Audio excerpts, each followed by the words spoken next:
If you want to be financially secure, be thrifty.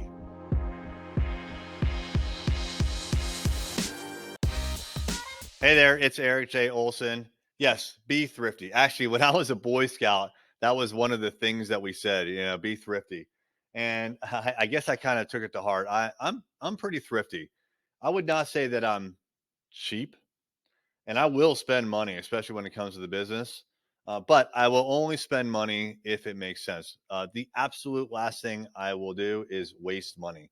So if I ever find that we're doing something wasteful or we're doing something that used to be beneficial, but now like we're just kind of not really sure if it's beneficial, I'll cut it. And so every month I look at our credit card statements and I'm like, are we still using this? Are we still using that? And the folks that work for me are probably sick of me like once a month being like, hey, do we still need this tool? Or, hey, can we downgrade this tool? Do we really need the master plan or can we just go with the amateur plan as an example? Sometimes it'll bite you in the butt though. So here's a personal example. I inherited basically, not from someone who passed away, but there was a hand-me-down car, a 2007 Jetta, and I've been driving it for the last year. It's clearly an older car, 14 years old, but it's a stick shift and it's fun to drive. Actually, it's got a nice little pickup. So I've been driving this Volkswagen Jetta, but I think in that case, I actually went a little bit too thrifty. Uh, it, I probably could arguably use a more modern car.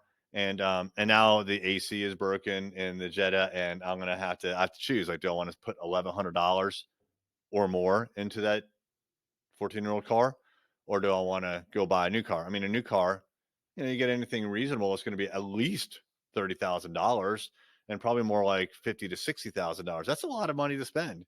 I mean, like we're doing fairly well here, and I can afford it, but I don't want to. But at some point, you have to kind of be like, all right, I've taken thrifty to its extreme, and I think I'm there. So I will be buying a new car, but there are pros and cons of being thrifty. I think it makes a lot of sense. Uh, when you first start your company, you have to be thrifty. Why? Because you don't have any money, right? You do not want to waste a penny. And I mean it, a penny. Do not waste your money. You need to build up a reserve so you have a rainy day fund. Once you get past that initial startup phase, once you're a couple of years into your business, I encourage you to continue to be thrifty.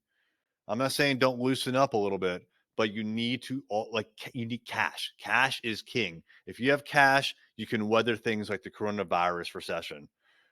You can hire people before you actually have the revenue to justify it, right? You can do a lot of things to grow your business and to grow it faster than if you just wait until later when money's better. So I recommend being thrifty. As time progresses, you can loosen up a little bit, but don't ever be stupid about it. And like, if you're driving a 14-year-old car like me, maybe you need to self-evaluate, kind of like I did. Am I being too thrifty? Yeah, I guess I was. But look, thrifty has its pros, thrifty has its cons.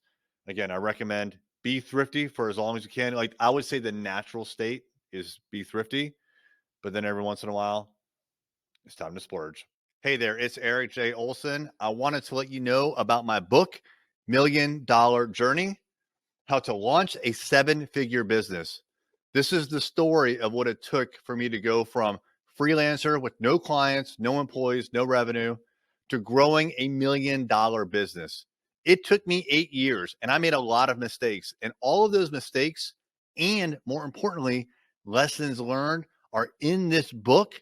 And we have chapter takeaways, 5 to 15 takeaways that you can apply right now to your business.